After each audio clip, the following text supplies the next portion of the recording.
When one of Hollywood's most cherished legends steps onto a daytime talk show, respect is usually assumed.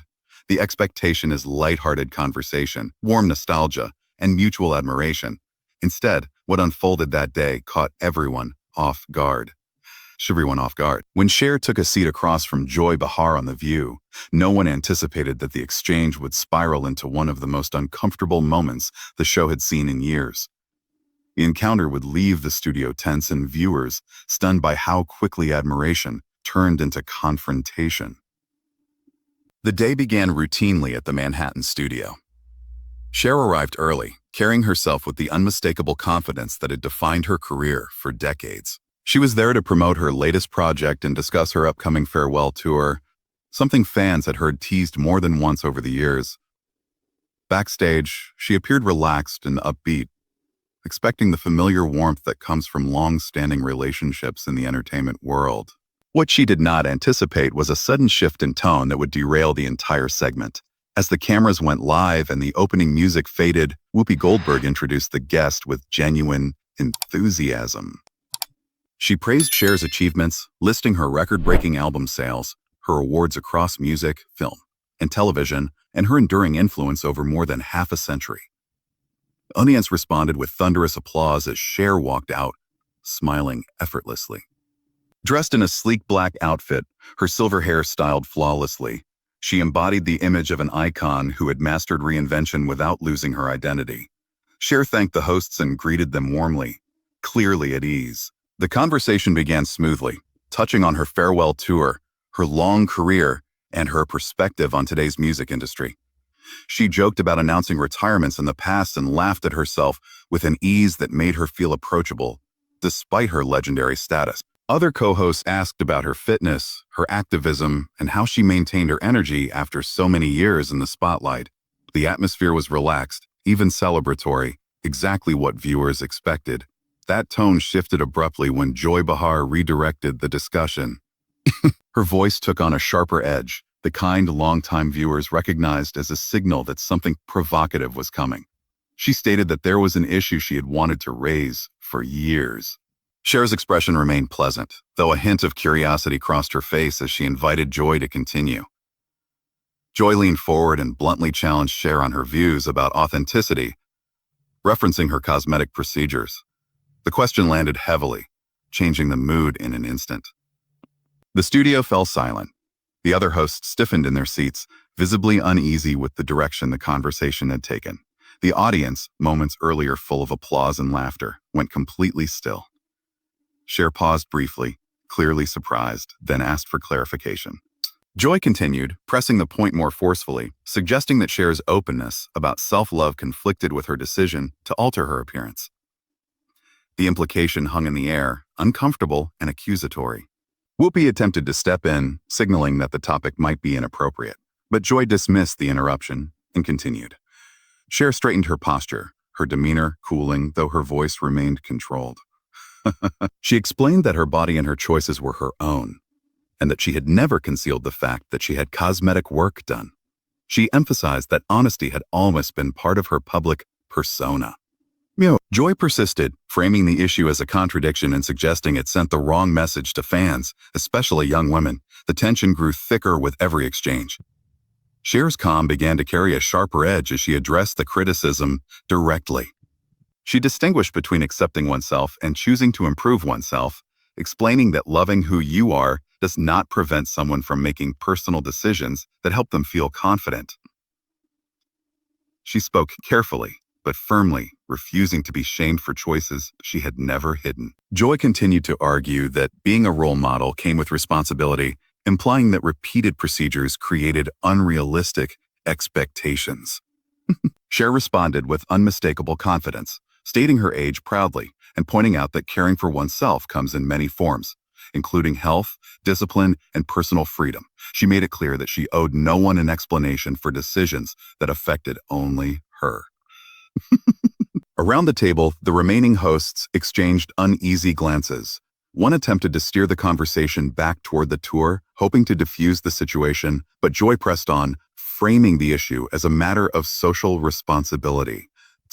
Cher's patience was visibly thinning.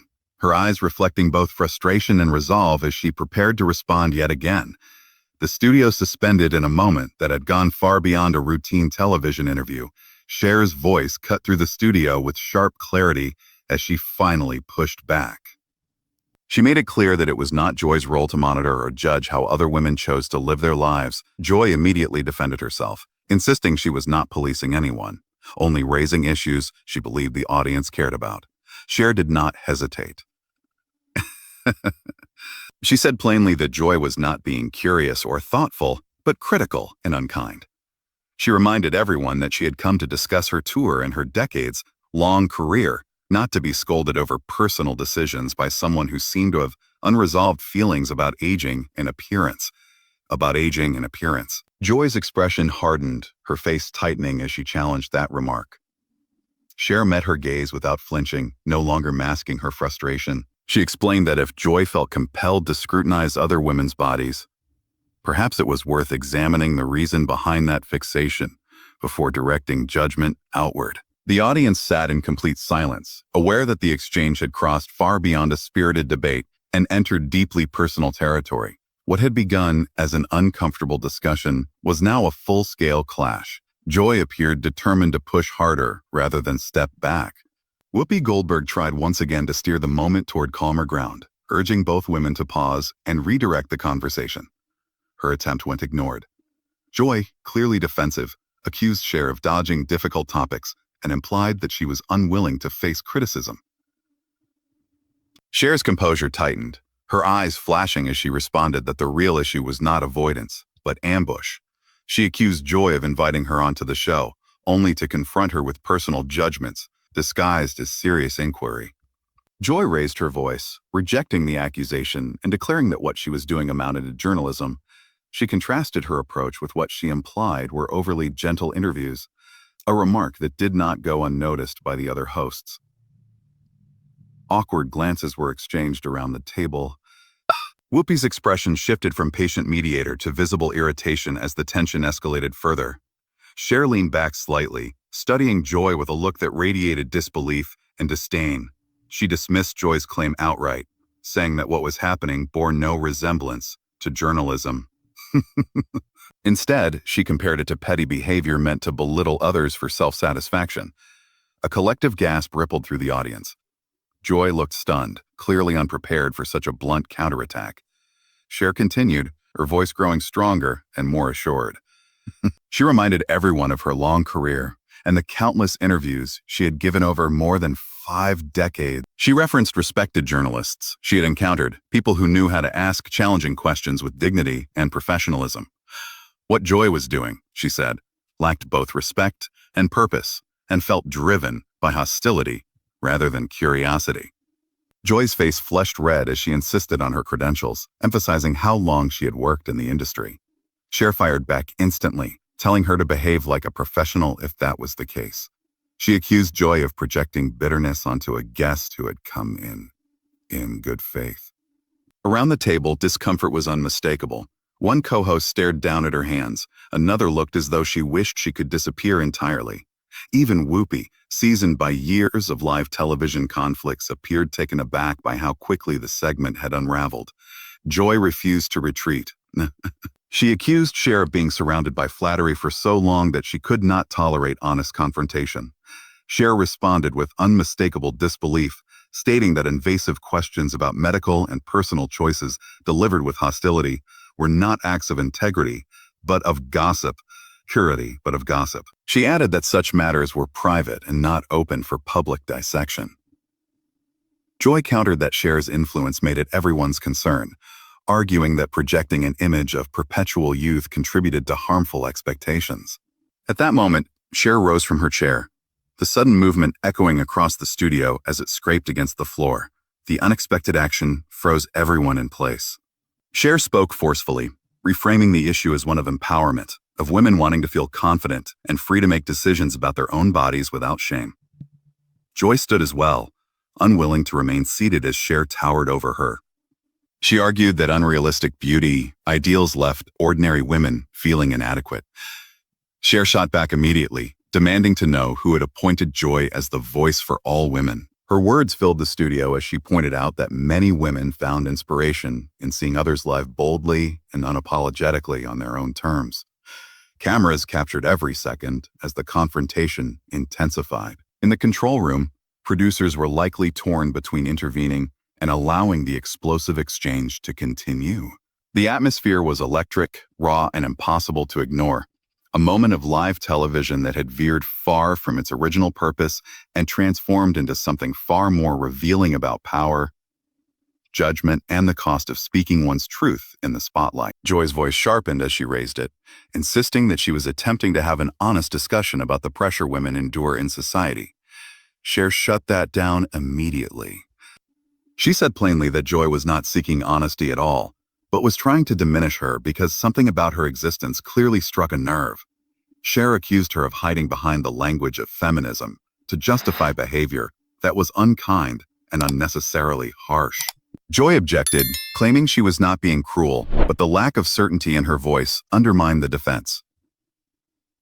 Cher lifted an eyebrow, her expression a mix of disbelief and challenge. She pointed out the obvious imbalance in Joy's criticism and began laying it bare. She asked when Joy had ever confronted a male guest about his looks or questioned whether men in Hollywood were setting unhealthy examples. She referenced famous men whose cosmetic choices or carefully maintained appearances were never scrutinized in the same way. Joy opened her mouth to reply, but nothing came out.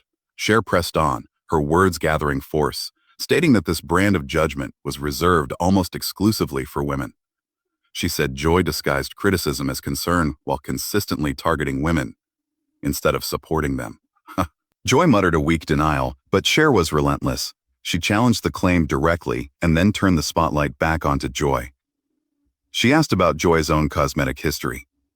The question landed with explosive weight, freezing the room. Joy's complexion drained, then flushed again as she struggled to respond. She stammered that such matters were private. Cher seized the moment, pointing out the contradiction. She emphasized that personal choices were exactly that, personal, and yet Joy felt entitled to interrogate her while shielding her own decisions from scrutiny. Whoopi finally attempted to intervene, suggesting a commercial break to diffuse the tension. Cher refused to let it end there. "Whoa," she said firmly, that Joy seemed eager for this conversation, and that now was the time to have it openly. She challenged Joy to consider the example she was setting in that very moment. Joy looked around the table, visibly rattled, clearly realizing she had lost control of the exchange. She accused Cher of overreacting. Cher's voice lowered, calm but cutting. She listed, one by one, the accusations Joy had thrown at her in just minutes, questioning her honesty, her character, her responsibility, and her influence. All of it stemmed from Cher being open about cosmetic procedures. She made it clear that labeling her response as overreaction was dismissive and unfair. The other hosts sat frozen, watching the confrontation like spectators at a high-stakes match, their attention snapping back and forth between the two women. Joy shifted tactics, offering a half apology and claiming she never intended to attack Cher personally, only to spark dialogue about beauty ideals in Hollywood. Cher immediately countered that publicly labeling someone a hypocrite was not conversation, but confrontation. Confrontation. Joy denied using that word, but Cher calmly reminded her of her exact phrasing, repeating it verbatim. Joy realized she had no room to maneuver and attempted to retreat by calling it a question. Cher corrected her, stating it was an accusation framed as inquiry, and that Joy was now backpedaling because she understood how damaging it appeared. The atmosphere inside the studio was electric and volatile. Production staff moved nervously behind the cameras, uncertain whether to cut away or let the exchange continue. Whoopi tried once more to restore order, urging a pause so everyone could cool down. Joy, sensing her authority slipping, made a final and devastating choice. She suggested that Cher's true problem was an inability to handle being challenged by someone unimpressed by fame. The statement struck like a jolt of electricity. Movement stopped across the studio. A sharp intake of breath could be heard from one of the hosts. Cher, who had weathered decades of criticism, industry bias, and relentless scrutiny, finally reached her limit.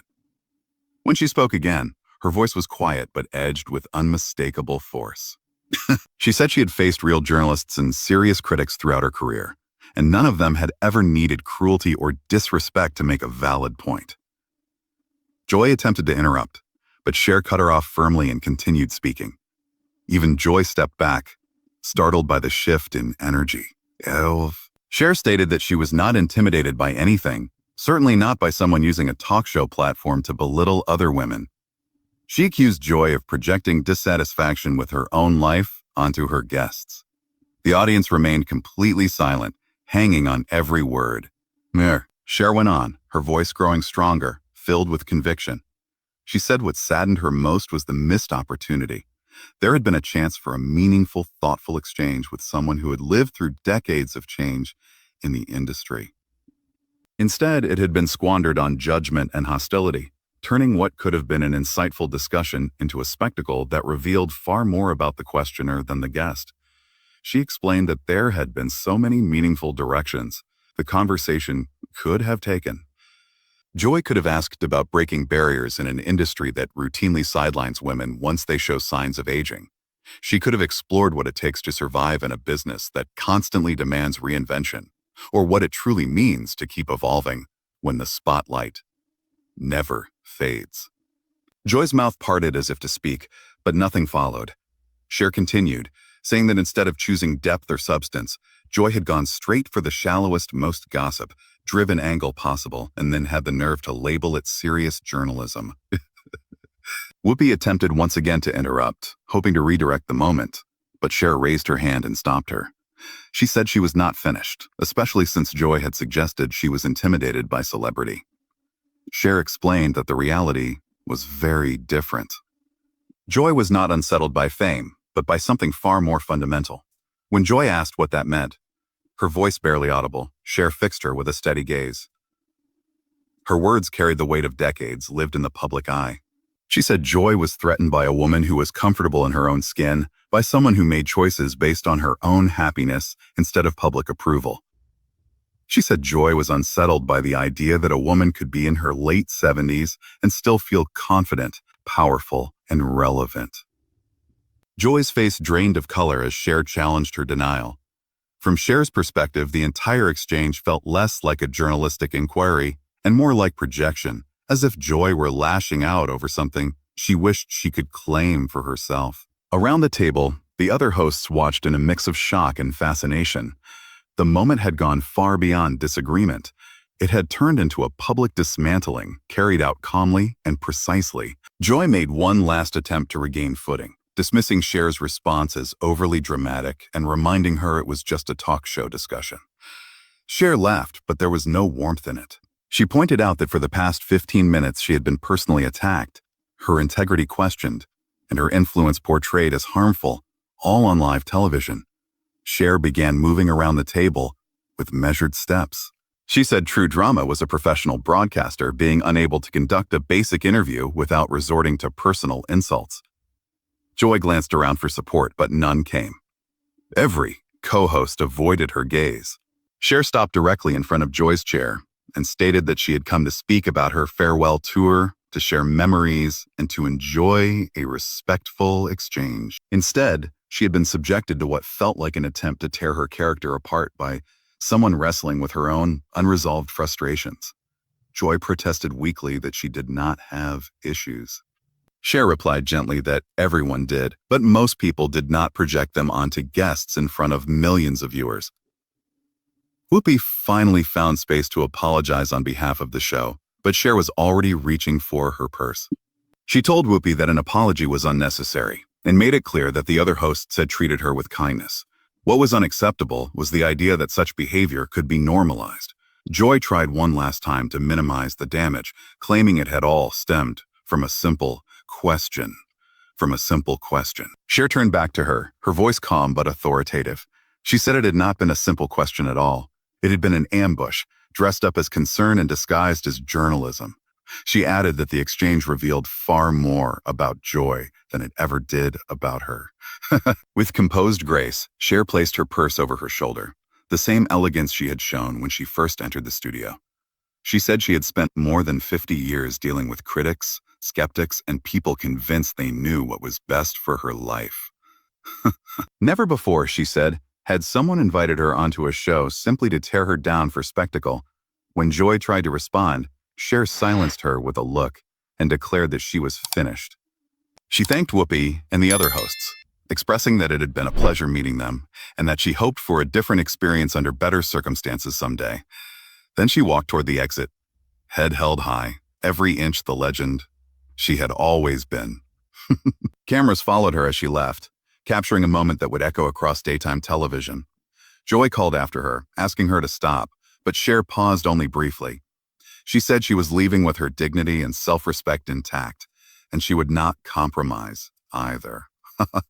As she exited the set, the studio remained frozen in stunned silence. The audience, the crew, and the hosts sat absorbing what had just unfolded.